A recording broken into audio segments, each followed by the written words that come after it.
Some people are good at one thing, right? And people don't care about your wheel. They care about how it betters their life. You must sell this way. You must always pitch this way. You must do it this way because I did this 20 years ago. What worked yesterday may not work today. Today, I'm going to share with you one of my most favorite, most recommended sales books. One that I think should be on every salesperson's bookshelf. One that should be on every business owner's bookshelves. My name is Rob Spence and welcome to the latest episode of the Sales Circle podcast. This is the sales podcast that is designed, believe it or not, to help you increase your sales, to help you boost that revenue, to help you close more deals, to help you prospect better, to keep your bosses off your back, to help you grow your business. If you need to sell, then this podcast is for you. This pocket square keeps absolutely flying out with my exaggerated arms. But thank you so much for tuning in for today's podcast episode. As I mentioned, we're going to be talking about one of my favorite books today. And we're talking about one of my most favorite sales books. As you can see behind me, as if you've come to learn and love any of the work that I put out there, I'm a big believer. I believe so strongly in the need for business people, entrepreneurs, salespeople to study, to carry on their knowledge, to carry on their learning, to get better at what they do. We go to school and we go through years and years and years of education. We leave school and boom, for many of us, we stop. And that's really dangerous, especially in sales. Sales is the most unregulated industry in the world. We can become a salesperson at 16, never take any sales training, have a great career, have a bad career potentially. And we have no learning. And I want to change that, if I'm honest. And I believe that everyone should read some good books. And as you know, if you've been watching or listening to the Sales Circle podcast, every single week, not only do we film it, specifically in front of one of my bookshelves, but we recommend a book that you should go out there, read, you should digest, you should learn some studies. Kind of like a little bit of a book club to some degree. Now, today's episode is just going to be focused on one book. Okay, and there's two main reasons for that, Reason number one, it's a bloody good damn book. That's the be all and end all. It's a bloody good damn book. And if you're not into reading and you're not into studying, this book is so easy to read, but it teaches you so much. You will then become obsessed with reading, right? But then secondly, my team and I, Molly in particular, we're doing some research into some of the works that I've put out there previously. And we looked at what people were viewing and getting involved in and conversing with. And actually, I authored a blog about this book years ago, 2019 potentially. And it still gets so many views. So we thought, look, if people want to read about it, they're going to want to hear about it. So what is that book? I hear you asking. Well, the book we're going to be talking about a lot today is called Selling the Wheel by Jeff Cox with Howard Stevens. I picked this up. I mean, you can see this, right? $1.99 in a charity shop. $1.99. I can't remember when I bought it. It was years and years and years ago. But I love this book. It's easy to read and so enjoyable. One of the main reasons why I love the book, and we will talk about the lessons in the book in a second. It is not a, you must do this, I did this, here's principle 2.7 kind of sales book, which we've all come to know, like, and sometimes loathe, right? This is a story. This is a story about a new invention, the wheel, set in prehistoric times. And it talks about the salespeople and the sales journeys that went on to sell the wheel, which was at the time an unknown entity. So we will talk about in a second what the book's about, what you can learn from it. And of course, there will be a link in the show notes or the video description below. So if you are looking for a great read, then hit the link and pick up a copy. But before we go into the main section of the episode, please do hit that follow button. If you're listening on Spotify or Apple Podcasts, please hit that follow button. If you're watching over on YouTube, make sure you hit that subscribe button for me. And shall we crack on with the main element of the show? So what is this book all around? If I keep looking down, if you're watching this on YouTube, I've got various notes and obviously the book sat on my lap. And I'm wearing, weirdly, the shimmiest of trousers and everything I put on them just slides down, which is annoying. But so what is Selling the Wheel all about? What can we learn in Selling the Wheel? Well, what does it say right there on the back? This is a great book for entrepreneurs, sales directors, and salespeople at every level.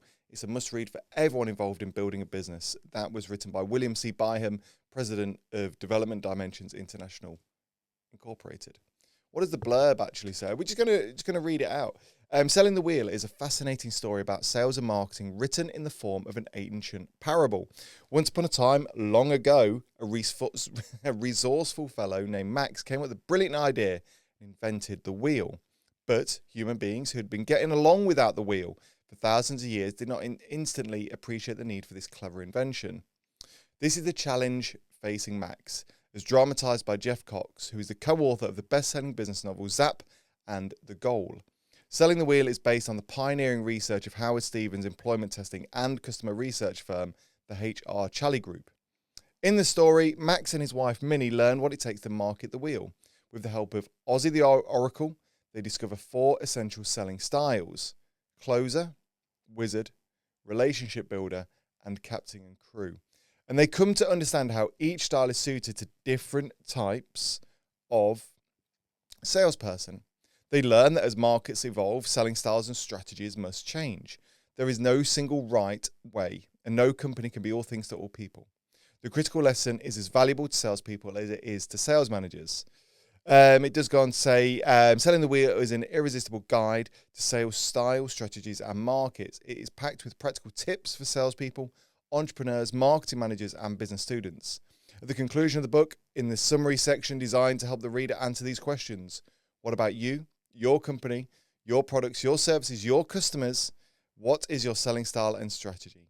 This is a reference to be used time and time again. Destined to be a classic, Selling the Wheel is an indispensable tool for all readers who want to evaluate their skills, fortify their strengths, and rise above their weakness. So we know that the book is there for anyone. And listen, I see and I hear all of your comments. There is an array of people that listen to this podcast, which is fantastic. There are business owners, there are entrepreneurs, there are salespeople. This book is for all of you. So it does talk about sales in more of a parable. It's a story. Okay, so we've got Max, who invents the wheel, and he needs to sell it. And we need to kind of then touch upon those four selling styles, or those 4 selling people. So the closers, the wizards, we've got the relationship builders, and the captain and crew. So there are 4 different styles, 4 different ways of selling, and it goes through a journey about how for each different part of the market, for each different element of selling, there needs to be someone else to take that journey on, and so on and so forth. Let's look at the key sales lessons that this book brings about. I'll be upfront and honest. I learned so much from this book. It weirdly became one of those sales books that I just couldn't put down, which is weird for a sales book. Normally, it's sometimes a bit of a slog, right? Sometimes it's, I've got to read a couple of pages. This is a book that I could not put down, that I had to keep reading. And I think because of that storytelling, it really worked. But there were some great learnings. There were some great lessons within there that I'm going to share with you. I've kind of picked out 4 of the key takeaways. Number 1, sales must match the stage of the. Let me say that again. Sales must match the stage of the market.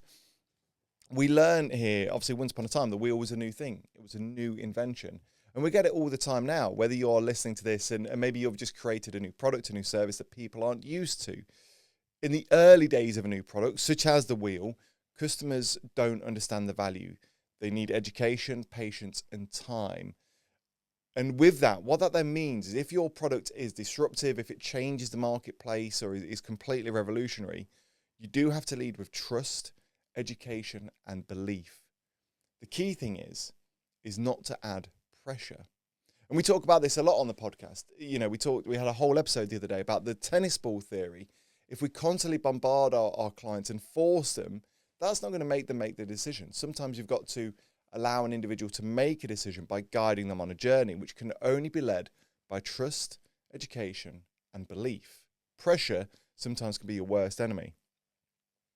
Now, we also know, sort of thing number 2, there are different types of salespeople. And I bet if you're listening to this and you've got a sales team, just think about where people sit. There are different types of selling styles and different types of salespeople. Some are great at pitching, some are great at closing, some become those trusted advisors, some are great consultants, right? So remember, we've got, what's the terminology they use? So they've got the closer, the wizard, relationship builder, and captain and crew. It's very hard and very rare that you get a salesperson that can do all of those things. Some people can, and they can kind of adjust their style and methodology depending on what they need to be. Some people are good at one thing, right? And I bet if you look around your sales team, and I hear it a lot when we deliver telemarketing and outsource sales for some of our clients here, they tell me, my team are great closers. They are great closers. If you put them in front of someone, they can close them, but they can't open the door. That's then where we step in, right? Sometimes, like when I deliver sales training, people say, look, we've got a great team of conversation starters and customer service people, but what we don't have are great closers. I need to train my team to become closers. So there are different types of salespeople. The lesson that I learned is two things. One, understand actually what your market needs. One of my biggest bugbear in sales is that some people, some sales directors, some sales managers, some MDs say, you must sell this way. You must always pitch this way. You must do it this way because I did this 20 years ago. But what they're not doing is entertaining or selling for the market needs nor the customer at that certain point in time, right? But also get to know your strengths. What are you good at? What are you bad at? What are your weaknesses? Where can you improve? Kind of number 3, and once again, we talk about this a lot on the podcast, and I've got to drill it in. Salespeople should not be pushy. Bad salespeople are pushy. I'll say that again. Bad salespeople are pushy, right? If you are pushing a product or service, either you are bad as a salesperson or your product or service is bad, right? Or you've got some bad leadership behind you. The most successful salespeople serve. They don't push, they serve. So Nat, who is the hero of the story, she asks questions, listens, and focuses on the customer's world, not their own product. It goes back to, my book, Relationship Selling, right? That's what we're trying to do in sales. We're trying to develop relationships. We're trying to understand the needs, the wants, the desires, the information from customers. They serve, they don't push. Remember, people don't care about your wheel, okay? Business owners, salespeople, I want you to get this in your head. People don't care about your wheel. They care about how it betters their life. Just to re-emphasize that point, they don't care about your product or service. Your product or service could be the world's best thing in your eyes. It's your baby, you created, you built a career on it. Your prospect doesn't care. Your customer doesn't care. What they care about is the what's in it for me. What do I get out of it at the end? What are the benefits? How does this value? How does it add value to my life? How does it make my life better? Remember that. If you get that, then it really helps things become better to serve or get to a point where you can serve. The 4th lesson is that sales is evolutionary, okay? And I'm going to look at this 2 ways. One from a time in the market, but also from time speaking to customers, okay? The main thing is that the market changes. The way in which our dads, our granddads, our great-great-granddads and everything else sold is different to how we do it today. The same with marketing, the same with growing a business, right? It's changed. But it's also changed the way in which we buy things, right? The way in which we buy things is completely different to how things were bought 20, 30, 40, even 5 years ago, right? Times changed, the market changed, demands changed, needs changed. What worked yesterday may not work today, right? So you as a salesperson, as a sales leader, as a business leader, as an entrepreneur, you've got to adapt. You've got to change your way of working. You've got to change your way of operating. Alongside that, each and every single one of your customers changes. Each and every single one of the prospects you speak to is different. Some people will need to be spoken to in a certain way. Some people will need to be demonstrated things in a certain way. Some people need that trusted advisor, that trusted guidance. Some people need the authority and they need those quick decisions. If you constantly, stay the way that you are, then you're not going to get very far very fast. So think about ways in which you can adapt. Of course, some of that adaptation could come from the product or service itself. What can you offer differently to appease the marketplace? But also, what can you do within your pitch? a big thing for this, especially if you're watching this as an entrepreneur or a business owner, right? If you look at my business, it's Paragon Sales Solutions. And if we take a focus on our digital marketing for a second, when I started the business, our digital marketing offering was simply predominantly led by social media organic content, okay? Over the years, we've now been in seven years, we've had to set up a podcast studio because one of the demands for marketing, one of the demands and needs and wants, not just for our clients, but also their customers, is podcast and video and audio product production and content. So we have had to adapt, and you should too. So there are four main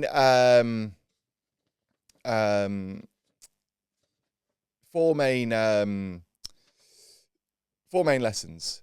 How can you apply those within your sales strategy?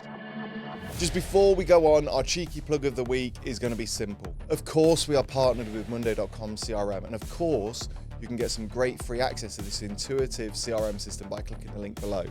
But the cheeky plug of the week is Selling the Wheel by Jeff Cox. It's also going to be our book recommendation of the week, of course. Of course it is. It'd be silly not to. It's a great book. I can't fathom how incredible it is, how life-changing, how career-changing it is.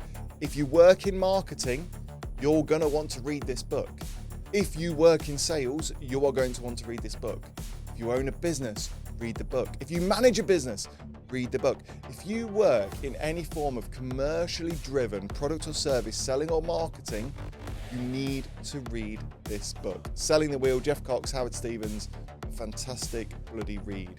Want to grab a copy? All you got to do, hit the link in the comments below, hit the link in the show notes, in the video description, wherever you're getting this content, and get your copy today. So with all that being said, how can you apply these lessons within your sales role, within your business, right? Well, look, let's make this really practical. I want you to come away with this podcast with something that you can do yourself. So number one, sit down and ask yourself this. What type of seller does my customer need right now? And in my opinion, once again, split that into two. Think about market conditions. Think about what the market's telling you. Think about how the market's reacting. But secondly, think about your seller. No, don't. Think about your customer. Think about what your customer needs and wants. If you're a good salesperson, your ears and your eyes will tell you exactly what your customer is telling you. What type of seller do they need? Once you figure that out, then lo and behold, you'll be well on your way towards success.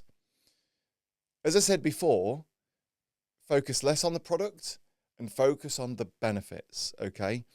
I see and hear it all the time. Salespeople, marketers, copywriters, they focus on the product. They focus on the features. They focus on what it does, how it is, how it was made.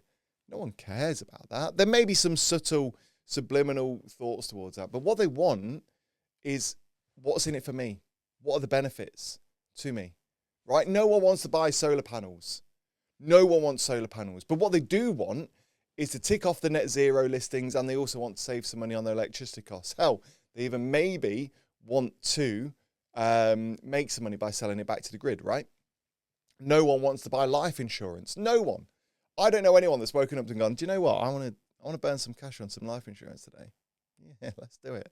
But what they do want is that safety. They want that safety net. They want to make sure that if anything bad were to happen, touch wood, it doesn't, that lo and behold, that their partner, their spouse, their husband, their wife, their kids, their family are well looked after.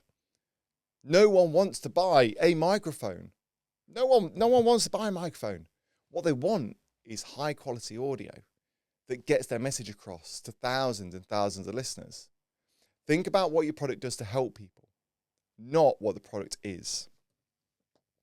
Don't always have to be clever. Stop trying to be clever. Just be useful, be reliable, and be genuine. Be yourself, be real. Sales and business is built on real connections. It's built on relationships. And don't forget, always adapt your style. Look at your strengths. If you're a natural closer, then that's absolutely great. That's fantastic. But don't forget about your weaknesses. What areas can you improve? Have you got anyone in your team to help you out on the bits that you can improve on? If not, what can you do to improve? If you're not a great closer, what can you do to increase your closing skills, right? Remember, sales is a continuous journey. The way in which our fathers sold, our mothers sold yesterday, it won't work, tomorrow. It might not work today. But if you listen, serve, and stay curious, then you're going to hit all those tick boxes to make yourself a better salesperson. So that about wraps us up for today's episode of the Sales Circle podcast. A bit of a shorter episode than normal. I know whoever's editing this episode is thinking, thank God for that. But a bit of a shorter episode today because the focus was on this book, Selling the Wheel. Remember, look, I mean, to be fair, the book is a bit old now. I don't really know when it was published. I want to say the 80s, potentially, judging by some of the photos within. Could be the 90s, maybe, who knows. And obviously, it's a parable, set in, copyright 2000. Goodness, I feel awful now. So, yeah, early 2000s. Sales evolve, sales change. And the parable, the story of Selling the Wheel, of course, is set in prehistoric times. But that should not put you off picking up this book. If you're a salesperson that is selling any service or product, you're going to want to read it. If you're an entrepreneur, you're going to want to read it. If you're a business owner, you're going to want to read it. It's a fantastic book. It always stays neatly on my bookshelf. And I genuinely, whenever anyone says to me, because I get a lot of recommendations, people say, what should I read? This is if it's not within the top 5, it's probably the number 1 book to read. Thank you so much for tuning in for today's Sales Circle podcast. This one is a bit of a shorter one. Normally they are about half an hour long.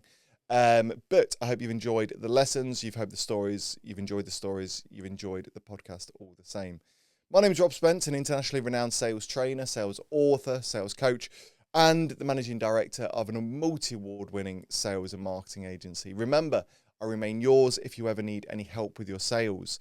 We're back to our normal programming next week, so make sure you hit that follow button, hit the subscribe button, and stay tuned for our latest episodes. You can follow us on social media also. One final thing, one thing that I've not included in today's episode are any questions, any sales questions. If you ever get any sales questions, any sort of problems, any trainings that you need, any advice that you want me to give, I'd love to hear from you.